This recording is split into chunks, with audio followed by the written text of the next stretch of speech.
আরে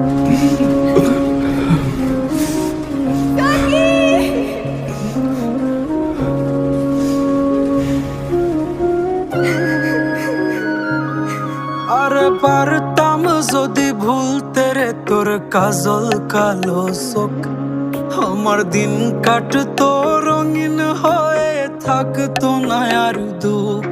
তোর মায়া মুখটা ভাসলে চোখে থাকে না রে হুশ।